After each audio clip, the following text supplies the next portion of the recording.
أعوذ بالله من الشيطان الرجيم بسم الله الرحمن الرحيم الحمد لله القائل بلى من أسلم وجهه لله وهو محسن فله أجره عند ربه ولا خوف عليهم ولا هم يحزنون أشهد أن لا إله إلا الله وحده لا شريك له وأشهد أن محمدا عبده ورسوله اللهم صل على سيدنا محمد عبدك ورسولك النبي الأمي وعلى آله وصحبه وبارك وسلم أما بعد فيا أيها المسلمون اتقوا الله تعالى كما أمر ولا تموتن إلا وأنتم مسلمون. Sedang jemaah yang dirahmati Allah sekalian, marilah kita bertakwa kepada Allah dengan melakukan segala perintah dan menjauhkan segala larangannya. Mudah-mudahan ketakwaan kita diterima oleh Allah, dirahmati oleh Allah, dunia dan akhirat kita.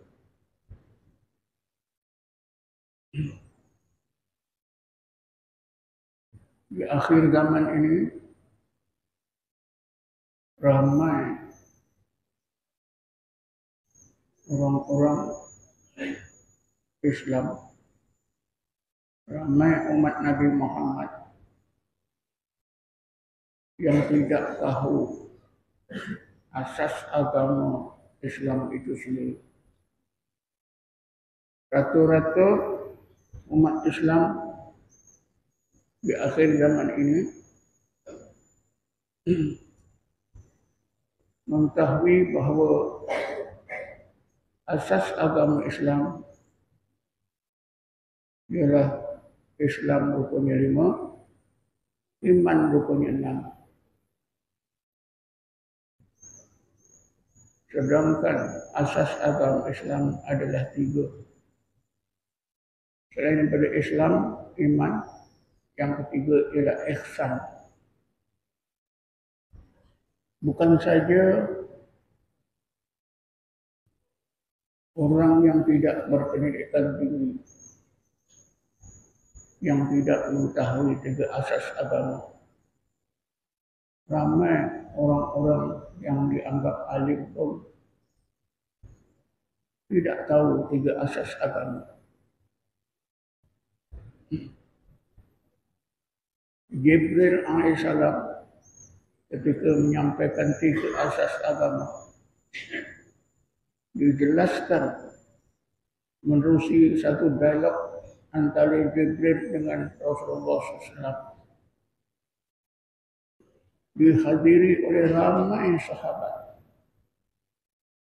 Tujuannya ialah supaya umat Nabi Muhammad jangan lupa 3 asas agama.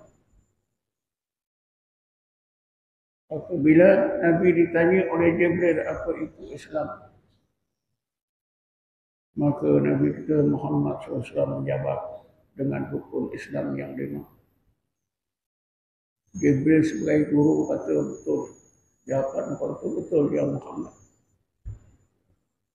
Apabila Jibril bertanya apa itu iman, maka baginda SAW menjawab dengan rukun iman yang 6.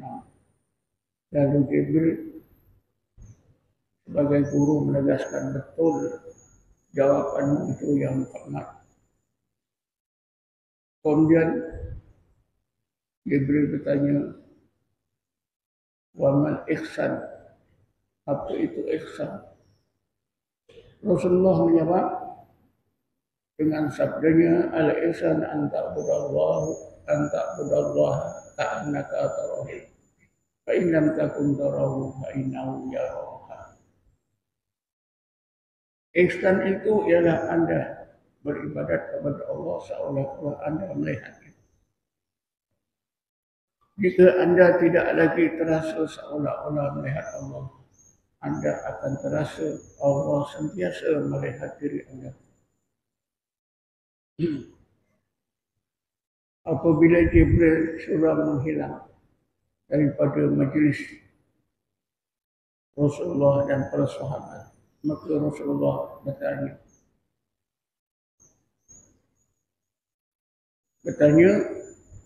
pada para sahabat, khususnya Rasulullah bertanya kepada Sayyidina Umar di depan ramai sahabat. Wahai Umar, kau tahu siapakah yang datang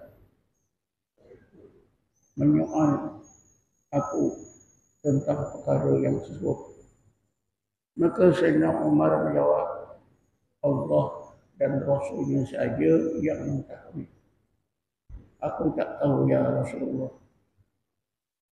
Maka Rasulullah menegaskan, wahai Umar, wahai para sahabat, itulah Jibril datang mengajar kita agama kita. Hadis ini hadis yang sahih, mutawatir, yang memang tak ada ahli hadis yang menolak, diriwayatkan oleh Sayyidina Umar. Jadi jelas asas agama Islam tiga, Islam, iman, dan ihsan. Tapi di zaman sekarang ramai umat Nabi Muhammad hanya menggunakan, mengamalkan, berilmu dengan dua asas, Islam dan iman. Islam yang rukunnya 5 dalam bentuk ilmu dinamakan ilmu fiqh. Dalam ilmu fiqh ini ada 4 bahagian. Bahagian pertama bab taharah, bab berkenaan bersuci. Bahagian yang kedua berkenaan ibadah. Apa juga ibadah dibentangkan dalam fiqh. Bab yang ketiga ialah bab munakahat, hukum hakam nikah kahwin. Dan yang keempatnya ialah bab jinayah, hukum tata negara, undang-undang sosial. Adapun iman yang rukunnya 5 dalam bentuk ilmu dikenali dengan ilmu tauhid, ilmu kalam. Kalau fiqh ulamanya dipanggil fuqaha.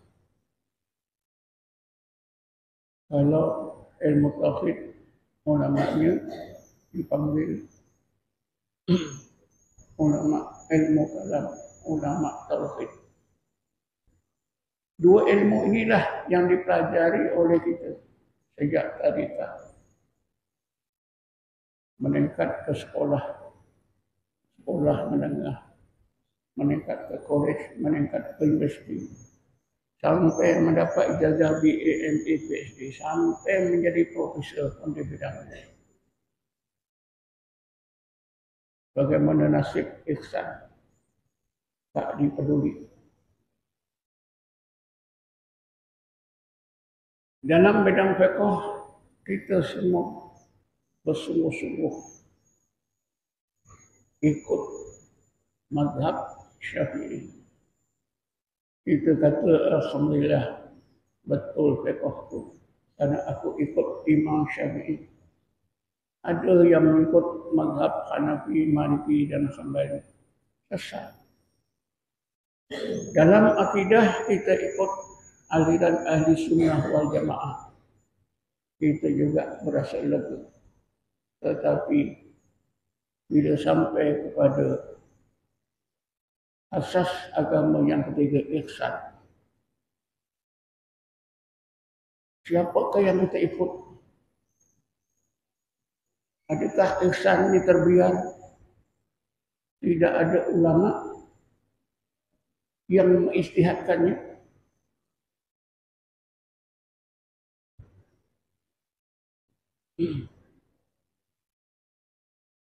Ihsan inilah dalam bentuk ilmu dinamakan, pada masa dahulu dinamakan ilmu hati. salah seorang tokoh yang banyak mengarang kitab tentang ihsan, yaitu ilmu hati, ialah Abu Talib Makki yang mengarang kitab yang terkenal Qutul Qulub. Dia juga menulis kitab Ulumul Qulub, Ilmul Qulub. Ihsan ini juga dikenali dengan ilmu iman, dikenali juga dengan ilmu batin, dikenali juga dengan ilmu ihsan, ilmu tasawuf.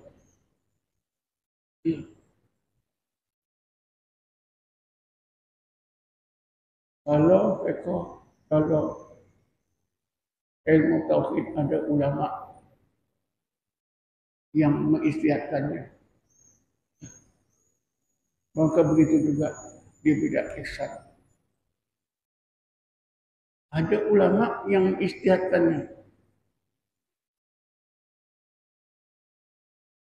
Ijtihad yang dilakukan di bidang ihsan sezaman dan selari dengan ijtihad yang dilakukan di bidang tauhid, di bidang fiqh. Contohnya, Imam Ahmad bin Hanbal meninggal dunia tahun 241 Hijrah. Beliau menumpukan masanya untuk beristihad di bidang fiqh dan di bidang hadis. Hasil istihadnya ialah mazhab Hambali, dan mazhab Hambali diterima oleh umat Islam sampai sekarang. Seorang ulama tasawuf, ulama di bidang ihsan, bernama Abu Haris Muhasibi, meninggal dunia 243 Hijrah. Beliau menghabiskan masa melakukan istihad di bidang tasawuf, di bidang ihsan, di bidang ilmu hakikat. Beliau juga dapat berjaya membentuk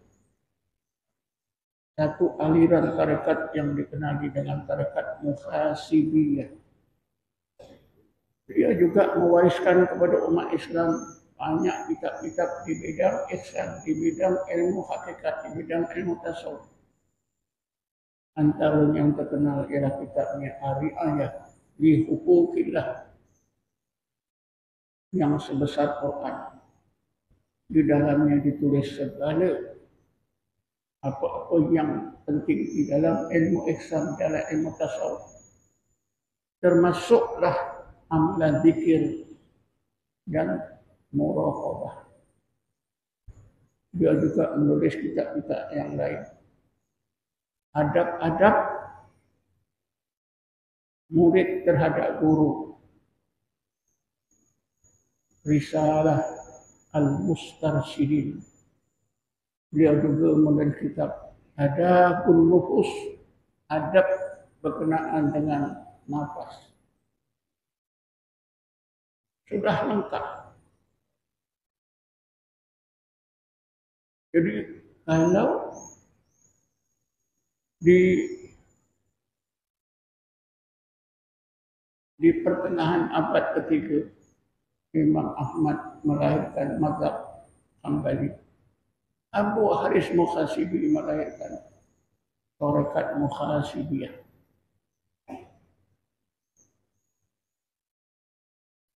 Hadirin dan hadirat dengan jemaat yang dirahmati Allah. Seorang ulama tasawuf yang terkenal bernama Syekh Utsman bin Ali Al-Hujri Al-Hujwairi meninggal dunia 465 Hijrah. Beliau mengarang kitab tasawuf Kashful Mahjub. Kashful Mahjub. Dalam kitab beliau ini, beliau menegaskan di abad keempat dan kelima Hijrah sudah terdapat 10 aliran tarekat.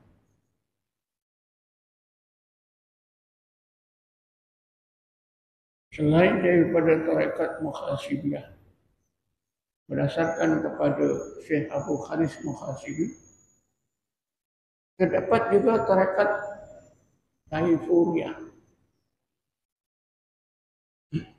yang diajarkan oleh Syekh Abu Yazid Bustami yang dilahirkan di daerah Taifur. Dan itu tarekat ini dikenali tarekat Taifuriyah. Siapa yang bersama saya pada tahun 2014 melawat negara Iran,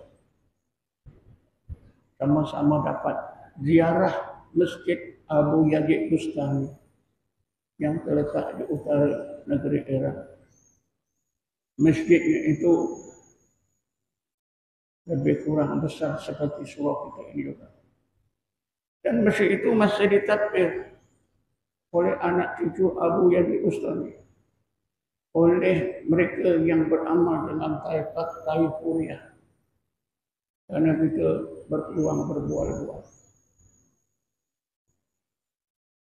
Selain daripada tarekat Taifuriyah, berdasarkan kepada ulama Abu Yazid Bustami yang meninggal dunia tahun 260 Hijrah, terdapat juga tarekat Junaidiyah. Dinisbahkan kepada syekhnya, yaitu Syekh Abu Qasim Al-Junaidi Al-Baghdadi, meninggal dunia 297 Hijrah. Abu Yazid Bustami dan Abu Qasim Al-Junaidi Al-Baghdadi, kalau tuan-tuan baca sejarah kedua-dua tokoh tersebut adalah merupakan orang ulama yang paling alim di zamannya. Tidak ada ulama yang lebih alim daripada keduanya. Karena itu tarekat adalah hasil ijtihad ulama tasawuf yang benar-benar alim. Selain daripada tarekat Junaidiyah, terdapat juga tarekat Hakimiyah, tarekat Nuriyah, tarekat Nuhat, tarekat Qasariyah, dan berbagai lagi. Ada 10 tarekat di abad ke-4 dan ke-5. Karena itu kelahiran ilmu tarekat sejajar dengan kelahiran dan ijtihad ulama di bidang-bidang lain. Tetapi nasib ilmu tarekat sangat malang. Tarekat sudah dianggap sebagai ajaran sesat, sebagai ajaran yang tak pernah diajar oleh Rasulullah SAW.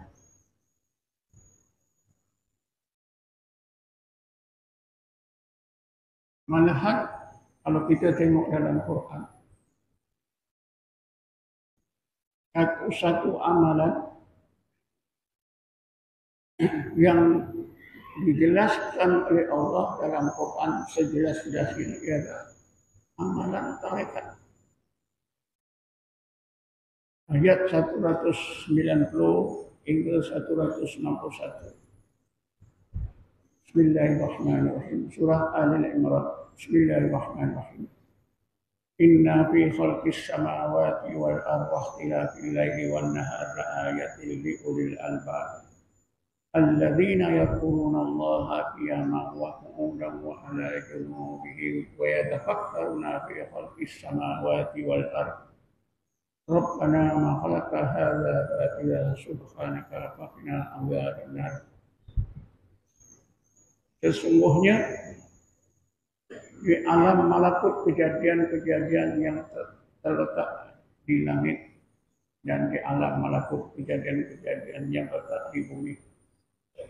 Terdapat ayat-ayat Allah, tanda-tanda kewujudan Allah, keagungan dan kesempurnaannya sebagai Rabbul Alamin, yang dapat dilihat oleh pandangan mata hati, pandangan roh ulul albab. Ulul albab itu ialah mereka yang sentiasa berzikrullah dalam apa juga keadaan mereka, berdiri, berduduk, berbaring. Sambil mereka berzikir, mereka tafakur terhadap ayat-ayat Allah. Akhirnya mereka dikurniakan Allah ma'rifatullah.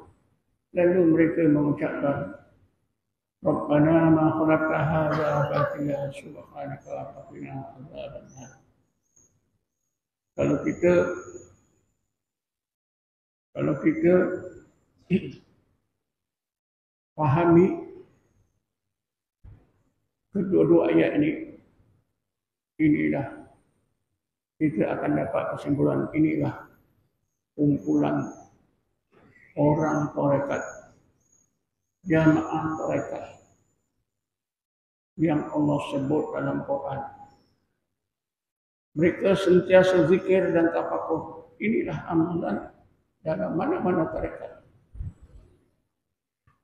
Siapakah yang mengajar mereka sentiasa zikir dan tafakur?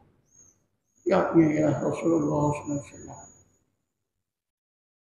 Mereka juga kalau kita pahami bersolok seperti kita lakukan, seperti yang kita lakukan pada hari ini.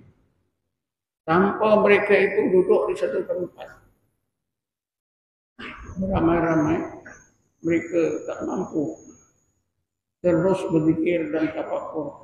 Alladzina yadhkuruna Allaha qiyaman wa qu'udan wa 'ala junubihim wa yatafakkaruna fi khalqis samawati wal ardi.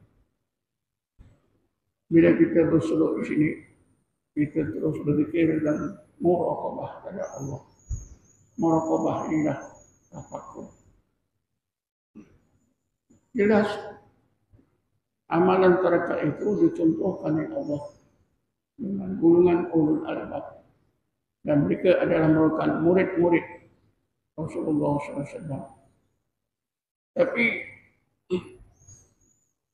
ayat yang beri jelas boleh dipahami oleh sesiapa saja. Tapi ramai ulama yang tidak melihat, yang tidak boleh melihat fakta yang tersebut. Malahan sebaliknya, mereka menganggap orang-orang tarekat ini adalah satu golongan sesat. Tarekat tidak pernah diajar oleh Rasulullah. Tarekat ini kemudian tarekat Naqsabandiyah dinisbahkan kepada Syekh Bahuddin Naqsabandi, meninggal di akhir abad ke-8, meninggal dunia tahun 799 Hijrah. Tarekat Naqsabandiyah menurut mereka tak ada zaman Rasulullah. Lahir di akhir abad 9. Begitu juga tarekat Ahmadiyah. Tarekat Syaziliyah lahir pada abad 6 Hijrah. Karena Abu Hasan As-Syazili meninggal dunia tahun 656 Hijrah. Meninggal dunia di pertengahan abad ke-7 Hijrah. Zaman Rasulullah tidak ada tarekat. Dan umat Islam yang mendengar ucapan orang-orang alim ini pun percaya. Dan itulah, walaupun kita dah ambil dan belajar tarekat Naqsabandiyah, mungkin kita masih, telinga kita masih terngiang-ngiang ucapan-ucapan orang alim seperti ini. Tarekat tidak ada di zaman Rasulullah. Solok pun tak ada zaman Rasulullah. Ini semua rekaan orang-orang kalian. Dan itulah tidak heran di antara jemaah kita senyap-senyap meninggalkan tarekat Naqsabandiyah karena mereka telah berjaya diracuni oleh pandangan ulama. Kebetulan ulama yang cakap itu bukan sembarang ulama. Barakallahu li wa lakum fil Qur'anil azim wa nafa'ani wa iyyakum bima fihi min dzikril hakim wa taqabbala minni wa minkum tilawatahu innahu was-sami'ul 'alim. Wa astaghfirullahal azim li wa lakum wa li sa'iril muslimina wal muslimat wal mu'minina wal mu'minat fastaghfiruhu ya tawzal mustaghfirin wa ya najatat taibin. آمين آمين يا رب الراحمين وبالله الراحمين العالمين وتب علينا وعلى المسلمين واغفر ذنب من يقول نستغفر الله العظيم ونستغفر الله.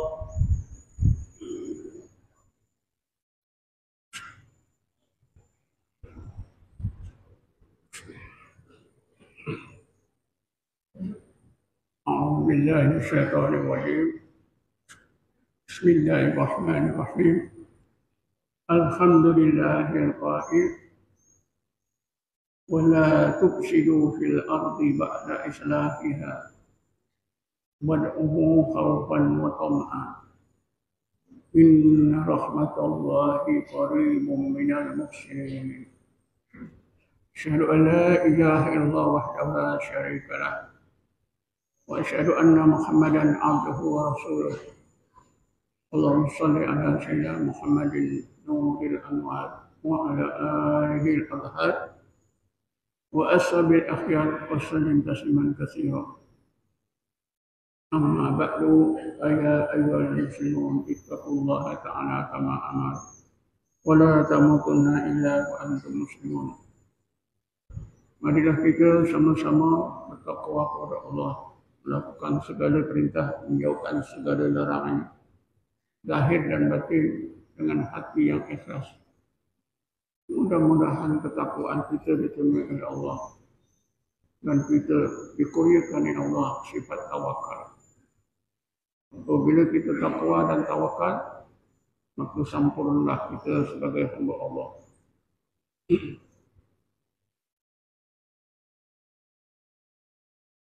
Sedang jemaat yang dirahmati Allah sekalian,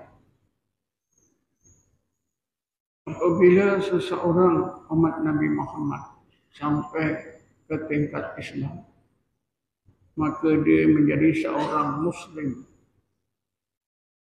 Dan bila meningkat sampai ke tingkat iman, maka dia menjadi seorang mukmin. Tentunya seorang mukmin lebih baik berbanding dengan seorang Muslim. Karena setiap mukmin dia Muslim, bukan semua Muslim dia mukmin. Di sini kita nampak pentingnya iman.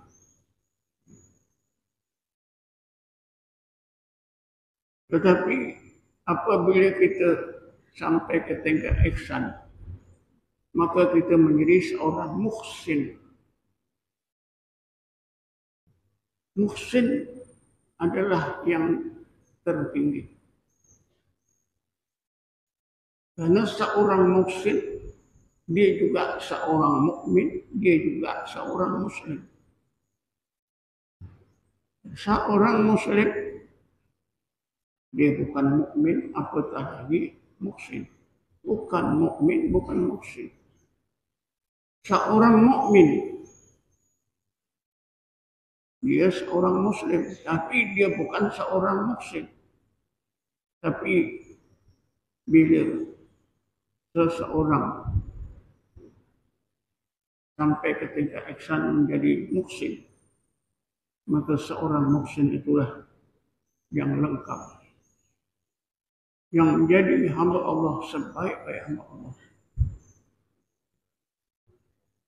Karena itulah dalam ayat 56 surah Al-A'raf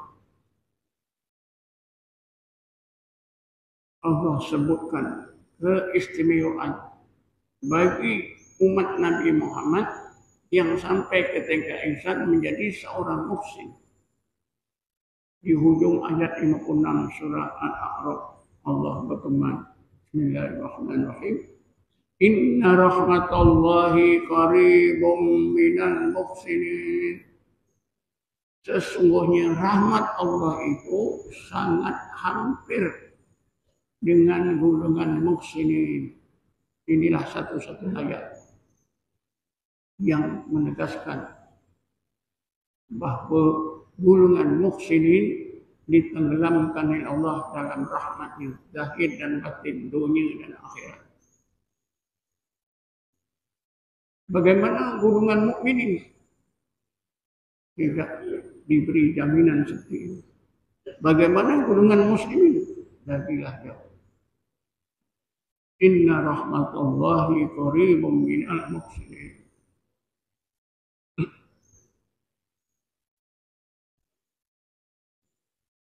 Begitu jelas pentingnya ihsan.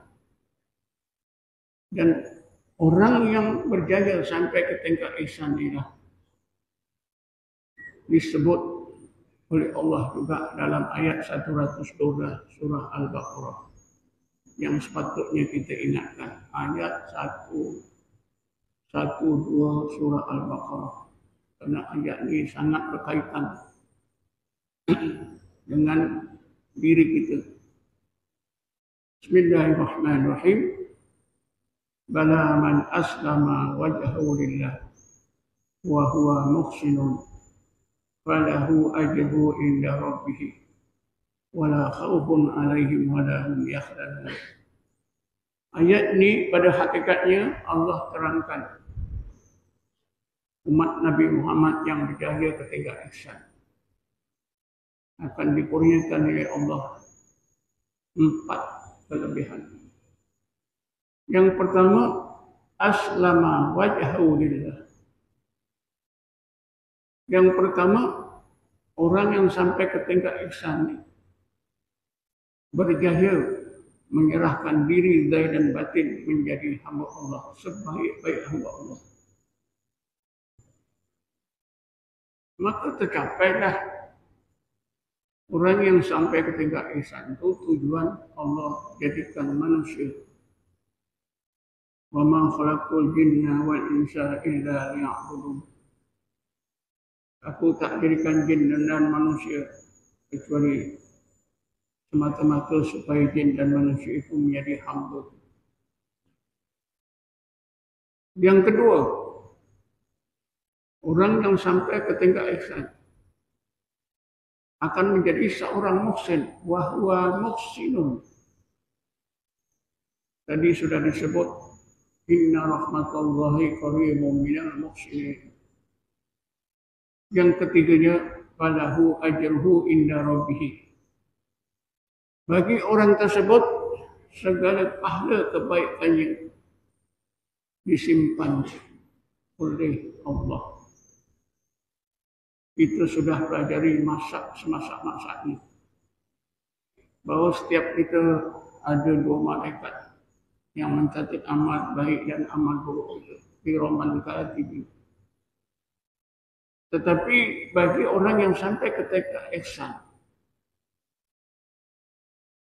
catatan amal tidak lagi dilakukan oleh malaikat. Allah sendiri yang menyimpan akal amalan orang yang sampai ke tingkat ihsan. Ini menunjukkan bahwa tingkat ihsan itu sangat penting. Kenapa malaikat tidak mencatatkan amalan orang yang sampai tingkat ihsan? Karena sesiapa saja yang sampai ke tingkat ihsan, hatinya dijadikan oleh Allah hati yang ikhlas. Amalan orang yang ikhlas tak dapat diketahui oleh malaikat. Syaitan juga tidak tahu. Karena itu malaikat tidak boleh mencatatkan pahala kebaikan orang yang berikhlas. Syaitan juga tidak mampu merosakkan amalan orang yang berikhlas. Apabila Allah ditanya oleh Jibril, ya Allah, aku itu ikhlas ya Allah. Karena Nabi Muhammad SAW bertanya kepada aku tak ada jawab ya Allah.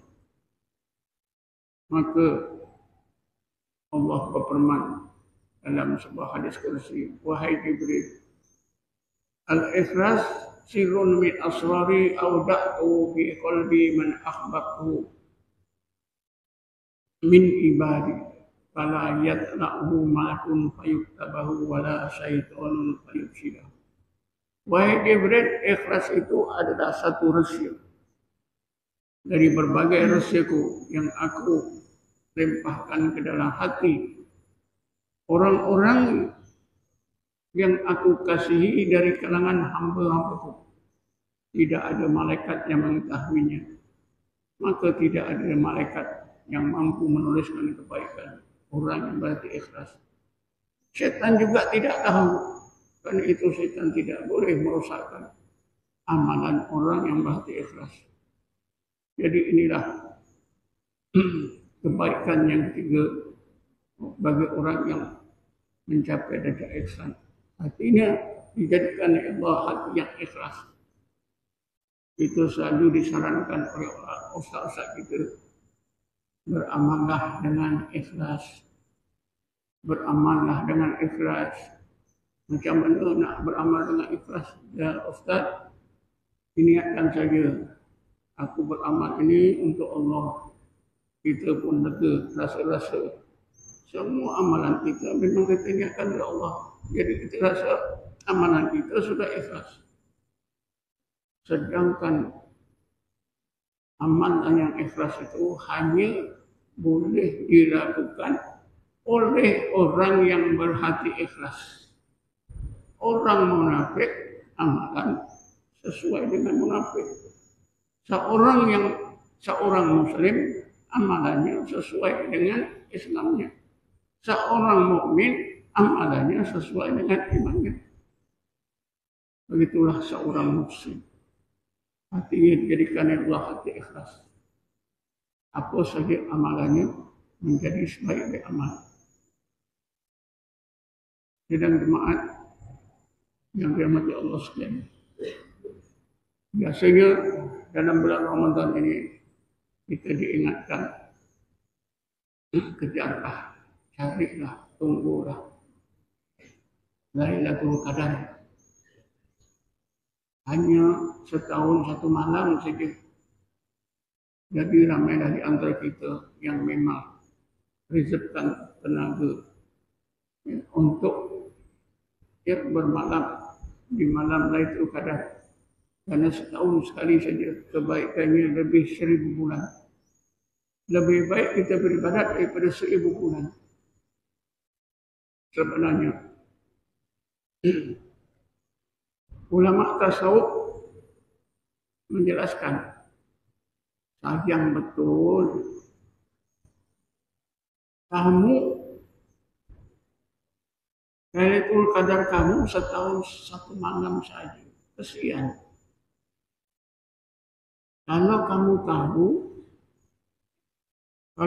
tahu orang yang berarti ikhlas setiap malam adalah Lailatul Qadar.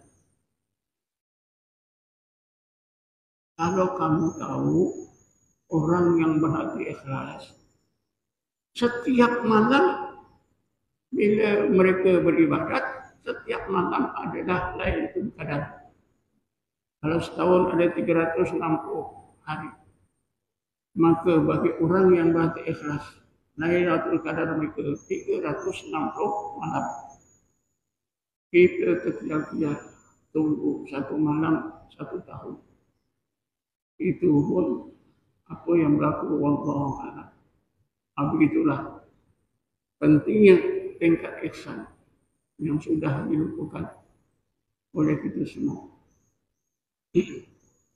A'udzubillahi minasyaitonir rajim. Bismillahirrahmanirrahim. والصلاة والسلام على أشرف الأنبياء والمرسلين سيدنا محمد وعلى آله وصحبه أجمعين.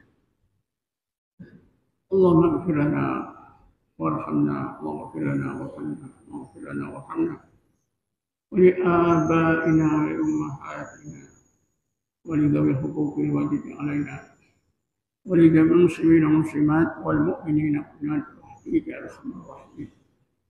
اللهم إنا نسألك التوبة والإنابة والاستقامة على شريعة البراءة البيضاء. اللهم اجعلنا مستقيما ولا تجعلنا سقيما الحق. ربنا آتنا في الدنيا حسنة وفي الآخرة حسنة وقنا عذاب النار. ربنا آتنا من لدنك رحمة وجئنا من لدنك رشدا. وصلى الله على سيدنا محمد النبي الأمي وعلى آله وصحبه وسلم.